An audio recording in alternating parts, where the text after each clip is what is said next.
मैं अमित कुमार सिंह स्वयं को हनुमान जी का परम भक्त मानता हूं। मेरे जीवन की हर प्रेरणा उनकी भक्ति, उनकी शक्ति और उनकी विनम्रता से जुड़ी है। इस पूरी श्रृंखला में जो भी तथ्य प्रस्तुत किए जा रहे हैं वो प्राचीन हिंदू ग्रंथों, पुराणों और प्रामाणिक आध्यात्मिक स्रोतों से लिए गए हैं, जैसे वाल्मीकि रामायण, तुलसीकृत रामचरितमानस, ब्रह्मांड पुराण, शिव पुराण, पद्म पुराण आदि। यदि अनजाने में मुझसे कोई त्रुटि हो जाए या कोई भाव ऐसा प्रतीत हो जो किसी की आस्था को ठेस पहुंचाए तो मैं हाथ जोड़कर क्षमा चाहता हूं।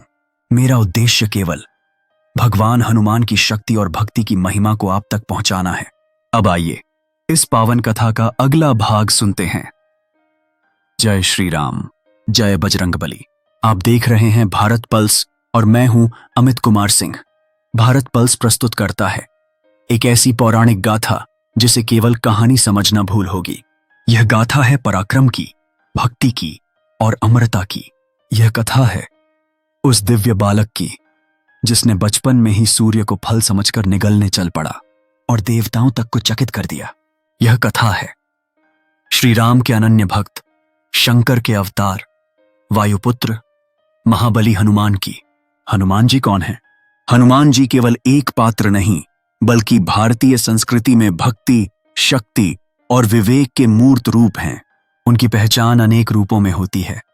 एक वानर योद्धा, एक राम भक्त सेवक, एक अमर चिरंजीवी और स्वयं भगवान शिव का अंश। हनुमान जी का परिचय केवल नाम से नहीं होता। उनका नाम लेते ही जिस आत्मबल की अनुभूति होती है वह किसी और देवता के नाम से नहीं होती। संकट हो तो संकट मोचन हनुमान का नाम लिया जाता है। भय हो तो हनुमान चालीसा से साहस आता है और अगर मन चंचल हो तो रामदूत का स्मरण मार्ग दिखाता है। हर युग में हनुमान चिरंजीवी, अनंत काल तक हनुमान जी को अष्ट चिरंजीवियों में स्थान प्राप्त है। ये वे हैं जो आज भी इस पृथ्वी पर जीवित हैं। युग भूमिका सतयुग शिव अंश के रूप में प्रकट होने की योजना बनी। त्रेता युग भगवान श्री राम की सेवा में समर्पित। द्वापर युग महाभारत में भीम को दर्शन देना। कलयुग आज भी भक्तों के बीच सक्रिय, सहायक, उपस्थित विशेष गुण जिनके कारण वे अद्वितीय हैं। गुण विवरण बल कोई अस्त्र शस्त्र या देवता भी उन्हें नहीं रोक सकता। भक्ति भगवान राम के प्रति परम समर्पण। राम काज कीन्हे बिनु मोहि कहाँ विश्राम। बुद्धि चारों वेद, छहों शास्त्रों और नव व्याकरण में पारंगत। विनम्रता में तो राम का दास हूं। यही उनकी पहचान। सेवा श्री राम की सेवा को ही जीवन का ध्येय बना लिया। क्या हनुमान जी केवल पौराणिक कथा हैं? यह सवाल आज भी लोग पूछते हैं। क्या हनुमान जी का कोई ऐतिहासिक अस्तित्व था? उत्तर है उनकी उपस्थिति आज भी मन, आस्था और चेतना में जीवंत है। उत्तर भारत से लेकर दक्षिण भारत तक, नेपाल से लेकर इंडोनेशिया, थाईलैंड और कंबोडिया तक हनुमान जी को पूजा जाता है। यह कोई संयोग नहीं बल्कि प्रमाण है कि हनुमान एक यथार्थ चेतना है। आधुनिक युग में हनुमान की आवश्यकता, इस युग में जहां भय, भ्रम और भटकाव बढ़ता जा रहा है, हनुमान जी की उपासना हमें याद दिलाती है कि सच्ची शक्ति अहंकार में नहीं, सेवा में होती है। कि असली विजय कर्म से होती है, कोरे उपदेशों से नहीं।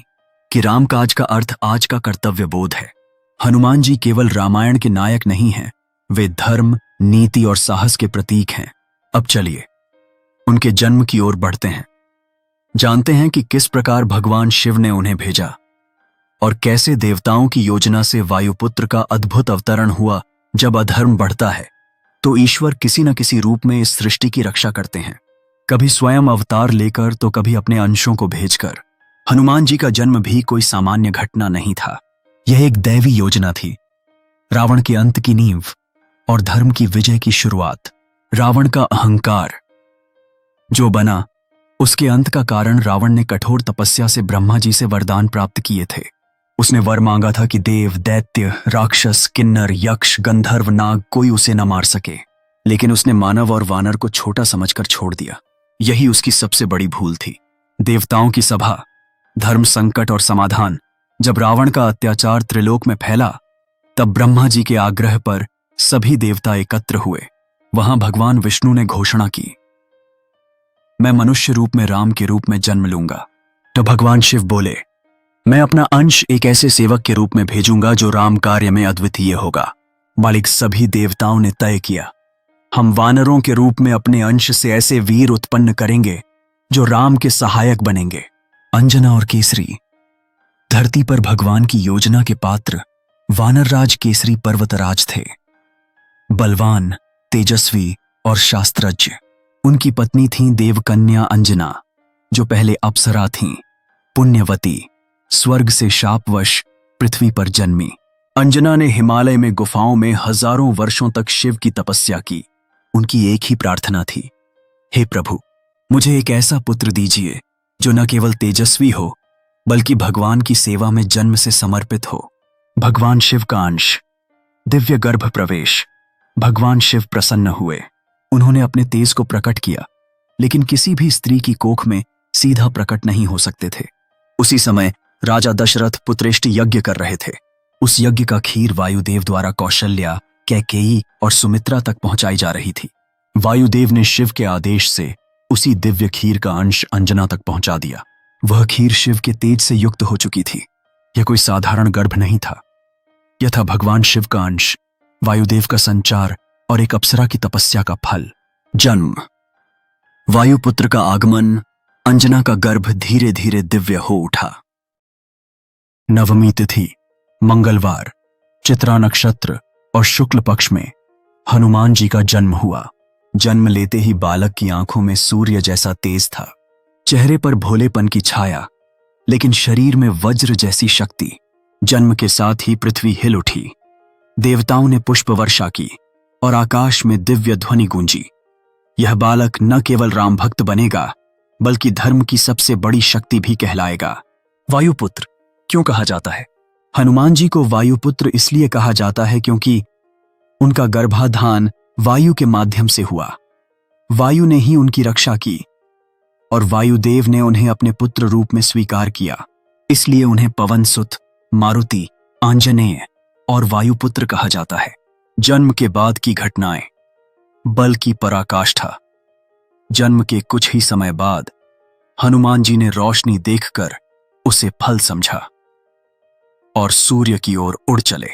यह प्रसंग अगली कड़ी में विस्तार से आएगा, जहां इंद्र का वज्र, अंजना की व्यथा और देवताओं के वरदान की शुरुआत होगी। हनुमान जी का जन्म केवल एक शरीर का प्रकट होना नहीं था। यह एक युगांतकारी घटना थी, जहां एक पुत्र के रूप में शिव, एक साधक के रूप में वायु और एक भक्त के रूप में राम ने स्वयं को प्रकट किया। अब अगली कड़ी में जानेंगे कैसे बाल हनुमान ने सूर्य को फल समझ लिया, कैसे देवता घबरा गए और कैसे हनुमान जी को मिला इतिहास का सबसे अद्वितीय और अमर वरदान। कुछ बच्चों की शरारतें सामान्य नहीं होती क्योंकि वे खुद सामान्य नहीं होते। जब ईश्वर के अंश का बालक जन्म लेता है तो उसकी बाल लीलाएं भी ब्रह्मांड को प्रभावित करती हैं। ऐसे ही थे वायुपुत्र हनुमान। बाल लीलाओं का आरंभ। सूर्य को फल समझ लेना। जन्म के कुछ समय बाद एक दिन हनुमान जी ने आकाश में उगते हुए सूर्य को देखा, लाल लाल चमकता हुआ दूर आसमान में।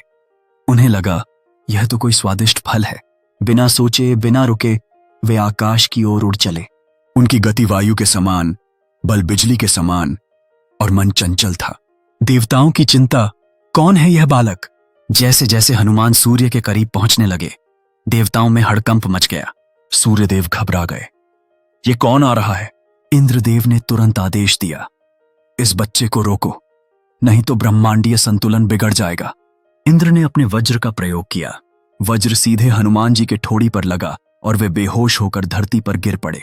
उनकी ठोड़ी में जो गड्ढा पड़ा, उसी से उन्हें नाम मिला हनुमान। संस्कृत में हनु ए ठोड़ी, मान ए विशिष्ट आकार। वायुदेव का क्रोध। सृष्टि का थम जाना। अपने पुत्र को मूर्छित देख वायुदेव अत्यंत क्रोधित हुए। उन्होंने अपनी शक्ति वापस ले ली। पूरी सृष्टि में वायु बंद हो गई। प्राणवायु ठप हो गई। सभी जीव घबरा उठे। देवता परेशान हो गए। यह ब्रह्मांडीय संकट था। प्राणों की गति रुक चुकी थी। अंजना की व्यथा। एक मां की पुकार। अंजना मूर्छित पुत्र को गोद में लेकर विलाप कर रही थी। उनकी आंखों से आंसू नहीं, तपस्या बह रही थी। उन्होंने शिव, ब्रह्मा, विष्णु से प्रार्थना की, हे देवों, मेरे पुत्र को जीवन दो और उसका अपराध क्षमा करें। देवताओं का आगमन। जब हनुमान बने चमत्कार वायुदेव को मनाने के लिए सभी देवता एक एक कर आए। इंद्र ने पश्चाताप किया, मैंने भूलवश वज्र चलाया, अब मैं क्षमा चाहता हूं।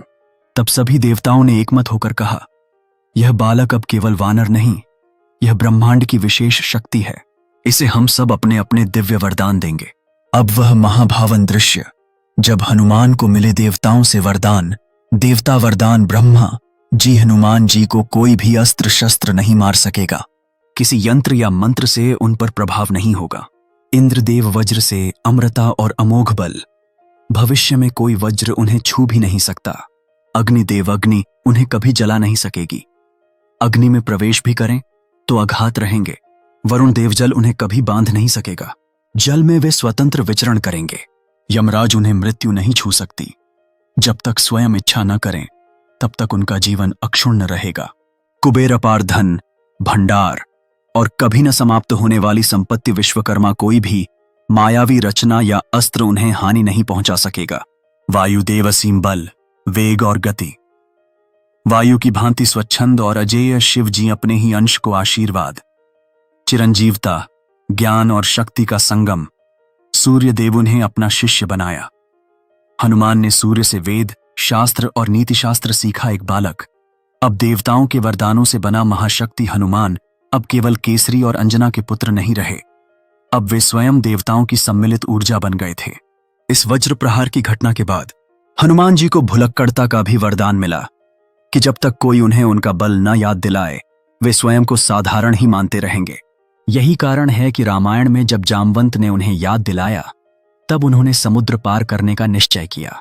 जब बालक हनुमान सूर्य को फल समझकर उड़ते हैं तो यह कोई बालक की भूल नहीं होती, यह भविष्य की चेतावनी होती है कि रावण जैसे असुरों का अंत अब निकट है। जब सब देवताओं ने उन्हें आशीर्वाद दिया तब ब्रह्मांड को एक रक्षक मिला, राम के चरणों में समर्पित, लेकिन शक्ति में स्वयं ब्रह्मांड समान। शक्ति जब ज्ञान के साथ जुड़ जाए तो वह केवल युद्ध नहीं करती, वह धर्म की स्थापना करती है। हनुमान जी के जीवन में देवताओं ने उन्हें बल तो दिया, परंतु ज्ञान के लिए उन्हें भेजा गया सूर्य देव के पास, जिन्हें उन्होंने गुरु माना। सूर्य देव स्वयं ज्ञान के प्रतीक, सूर्य को वेदों में साक्षात प्रजापति, सप्ताश्वरथी और सर्वज्ञ कहा गया है। उनकी किरणें केवल प्रकाश नहीं देती, वे ब्रह्म ज्ञान, नीति और शास्त्रों का भी दान देती हैं। हनुमान जी जो पहले उन्हें फल समझकर निगलने गए थे, अब उन्हें गुरु बनाकर जीवन के वास्तविक अर्थ को समझने गए। हनुमान का गुरु के प्रति विनम्र निवेदन। हनुमान जी ने सूर्य देव से प्रार्थना की, हे प्रभु, मुझे आपसे वेद, वेदांग, शास्त्र, व्याकरण, नीति शास्त्र और ब्रह्म विद्या सीखनी है, आप मुझे शिष्य के रूप में स्वीकार करें। सूर्यदेव बोले, मैं निरंतर गतिमान हूं, मेरी गति रुकती नहीं, ऐसी अवस्था में पढ़ाना कठिन है। हनुमान मुस्कुराए और बोले, गुरुदेव, यदि आप नहीं रुक सकते तो मैं आपके साथ साथ उड़ते हुए सीखूंगा। अद्वितीय शिक्षा का आरंभ, उड़ते उड़ते पढ़ाई, और फिर शुरू हुआ इतिहास का सबसे अद्भुत शिक्षा प्रसंग। गुरु गतिमान सूर्य और शिष्य वायुपुत्र हनुमान, जो पूरे दिन आकाश में सूर्य के रथ के साथ उड़ते हुए वेद, छंद, व्याकरण, नीति शास्त्र, ब्रह्म विद्या और तंत्र सीखते रहे।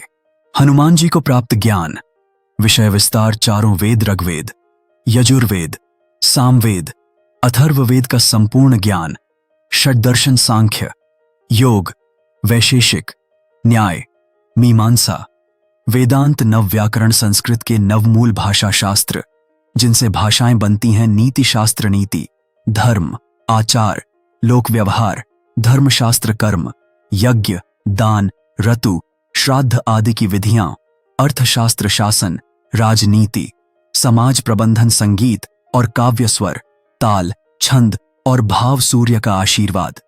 गुरु दक्षिणा का अद्भुत उदाहरण। जब शिक्षा पूर्ण हुई, हनुमान जी ने हाथ जोड़कर गुरु दक्षिणा की मांग पूछी।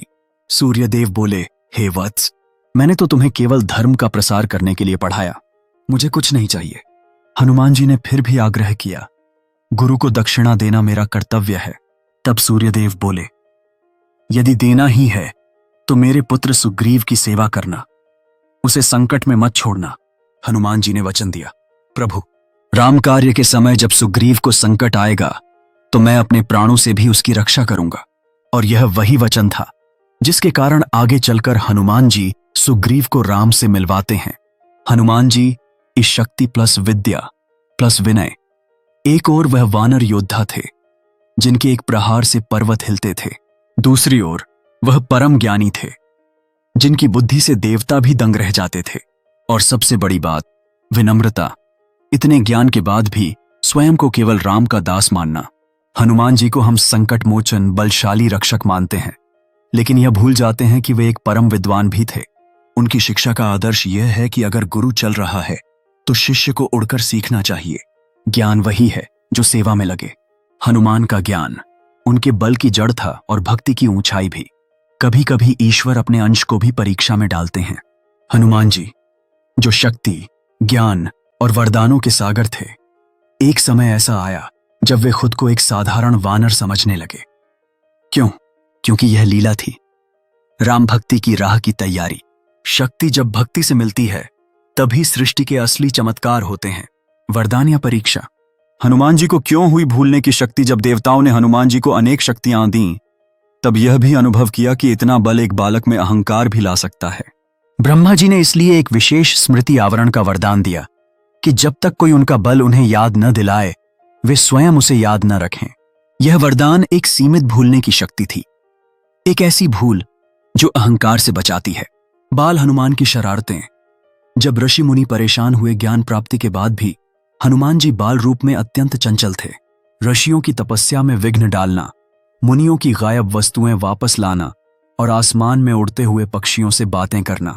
ऋषियों ने कहा, हे वत्स, तुम में शिव का तेज है, लेकिन अनुशासन भी चाहिए। हम तुम्हें एक वरदान देते हैं। तुम्हें अपनी शक्ति तभी याद आएगी जब समय आएगा, जब कोई तुम्हें स्मरण कराएगा। जीवन सामान्य हो गया, सेवक का चित्त बन गया। हनुमान अब गृहस्थ नहीं बने। उन्होंने राज्य नहीं मांगा, अहंकार नहीं किया, बल्कि जंगलों में तपस्या में लीन हो गए। शरीर में शक्ति थी, पर मन में पूर्ण विनय। यही बनाता है उन्हें सर्वश्रेष्ठ सेवक। राम का वनवास, भाग्य का संयोग शुरू। भगवान श्री राम का वनवास प्रारंभ हुआ, साथ में लक्ष्मण और जानकी भी। दूसरी ओर हनुमान जी ऋष्यमुख पर्वत के पास रह रहे थे, जहां सुग्रीव ऋषियों के कहने पर छिपा हुआ था। अब भाग्य ने दोनों को जोड़ा। राम को भक्त की जरूरत थी और भक्त को राम के चरणों की। जामवंत की भूमिका। जब हनुमान को याद दिलाया गया जब माता सीता का अपहरण हो चुका था, राम और सुग्रीव की मित्रता हो चुकी थी और वानर सेना सीता की खोज में दक्षिण दिशा की ओर चली। जब समुद्र सामने आया और सब वानर निराश हो गए, तब जामवंत जी ने हनुमान जी से कहा, हे पवन पुत्र, क्या तुम भूल गए कि तुम्हारे भीतर कितनी शक्ति है? सूर्य से शिक्षा ली, वज्र झेला, अग्नि में आघात रहे। क्या तुम वही हनुमान नहीं हो? जैसे ही यह वाक्य पूरा हुआ, जागरण, पुनर्जन्म जैसा क्षण जैसे ही हनुमान जी को स्मरण हुआ, उनकी आंखों में प्रकाश चमका। वह विशालकाय रूप में बदल गए और बोले, अब मैं समुद्र पार करूंगा और माता सीता को राम का संदेश दूंगा। यह केवल स्मृति लौटना नहीं था, यह था एक नए हनुमान का जन्म। रामदूत हनुमान। भक्ति से शक्ति का जागरण। हनुमान ने कोई मंत्र नहीं छपा, कोई यज्ञ नहीं किया, केवल राम का नाम लिया और सारे वरदान, सारी शक्तियां जाग उठीं। वे समुद्र लांघ गए, लंका में प्रवेश किया, सीता माता को धैर्य बंधाया और रावण को आने वाले अंत की सूचना दी। शक्ति अगर अपने लिए उपयोग हो तो वह अहंकार बनती है, लेकिन वही शक्ति अगर राम कार्य में लगे तो वह हनुमान बनती है। हनुमान जी ने कभी अपने बल पर गर्व नहीं किया, उन्होंने उसे सेवा में बदल दिया। यही कारण है कि उन्हें सिर्फ बलवान नहीं बल्कि सर्वश्रेष्ठ भक्त कहा गया।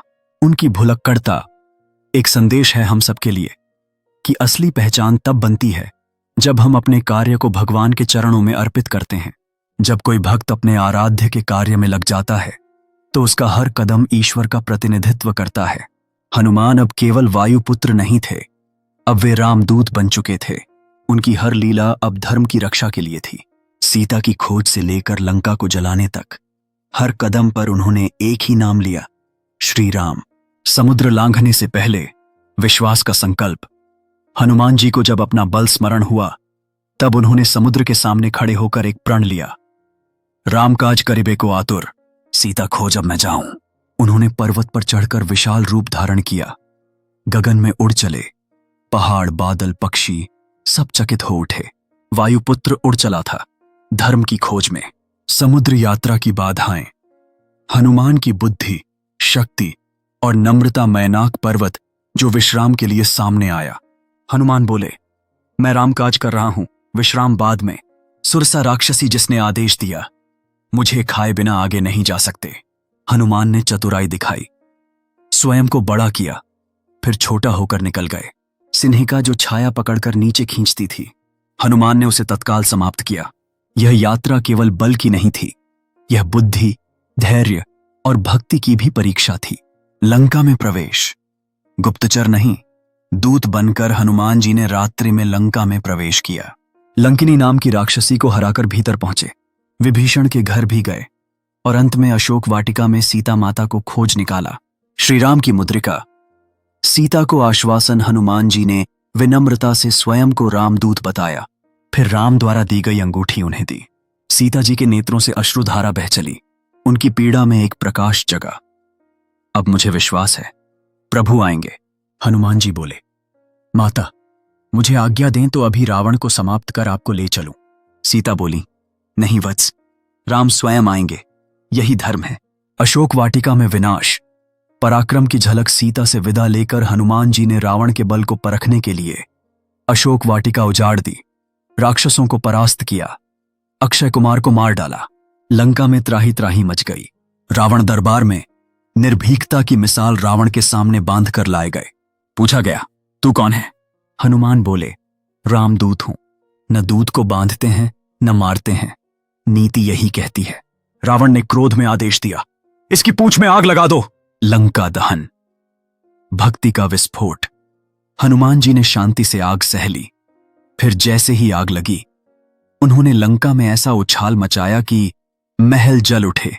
सोने की लंका जलकर राख हो गई, लेकिन विभीषण का घर अछूता रहा।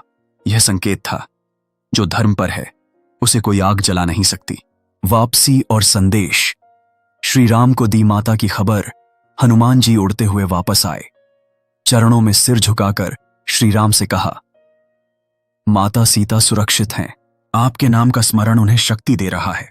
राम की आंखों से आंसू बह पड़े। उन्होंने हनुमान को गले लगा लिया। लंका दहन कोई युद्ध नहीं था, वह एक संदेश था कि जब कोई भक्त अपने आराध्य की सेवा में समर्पित हो जाए तो कोई रावण उसका मार्ग रोक नहीं सकता। हनुमान अब सिर्फ बलवान नहीं थे, अब वे धर्म के सेनापति बन चुके थे। रामायण अब हनुमान के बिना अधूरी थी।